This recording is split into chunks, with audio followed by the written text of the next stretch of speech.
Welcome to EDSA! Kantahang pang-EDSA, sayawang pang-EDSA, EDSA! Tulugang pang-EDSA, EDSA! Kung nandiyan ka, tutok na! Kasama mong natatrap. Diego Bandido! Go Diego! Go Diego! Go Diego! EDSA! Itaas ang kamot sa mga angkol, itaas ang kamot sa mga angkol. Bunalikol, bunalikol, bunalkol, bunalkol.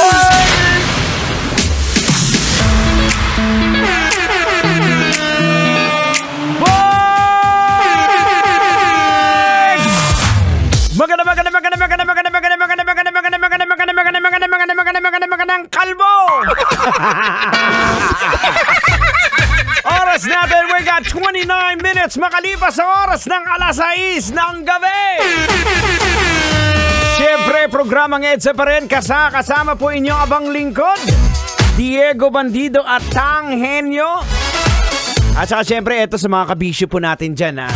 Iniimbitahan ko lang po kayo mga kabisyo.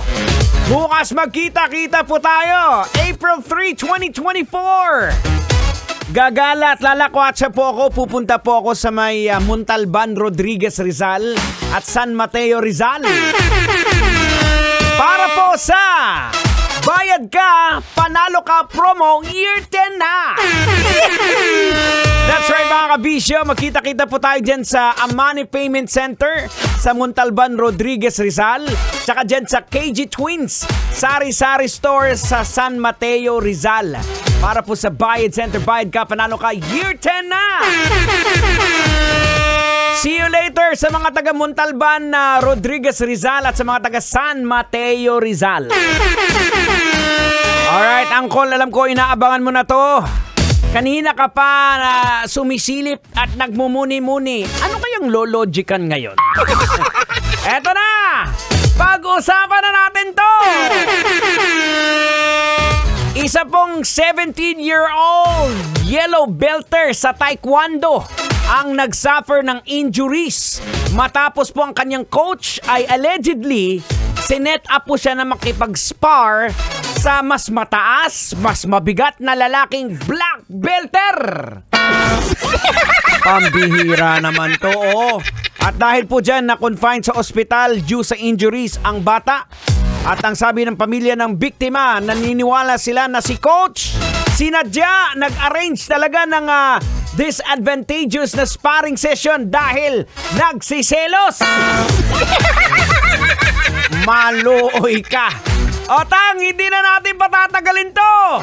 Logican na natin to. Ay sige, huwag mo nang patagalin yan para mahimasmasan. Logican mo na yan. Logican na yan. Logican na yan. Alright mga kabisyo, logican na yan. Anong leksyon ang ating mapupulot? Anong aral ang ating madudukot? Well mga kabisyo boards, unang-una sa lahat, basic po dapat sa sparring. Kailangan ba bang i-memorize yan? Ang precaution po, hindi dapat po 100% yung force.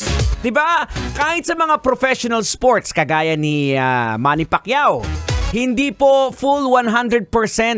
Diba? Ang pagsuntok mo dyan, kasi kahit papano, tansyado kasi ang inaaral mo lang dyan yung movement, yung bilis ng pagbitaw ng suntok, hindi yung lakas.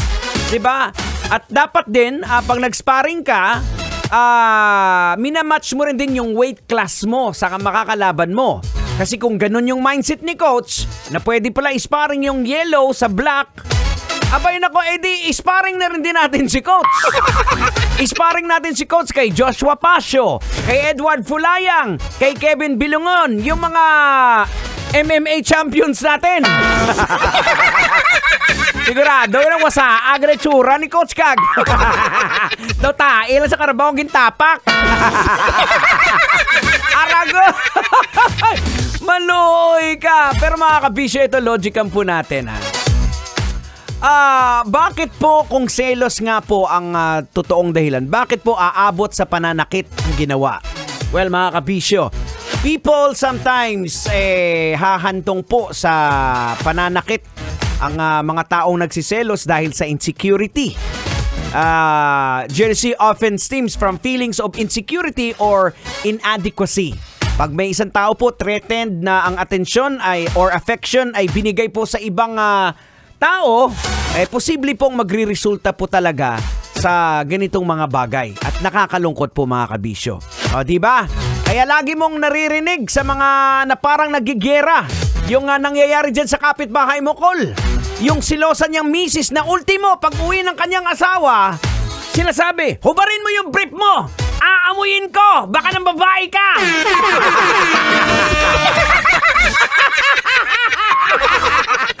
Arago!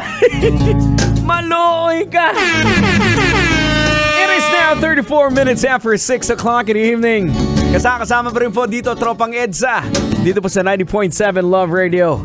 Ang saya, no? Kailangan pa bang i-memorize yan? Basic! This is Metro's #1, 90.7 Love Radio. Kailangan pa bang i-memorize yan? Love Radio Basic!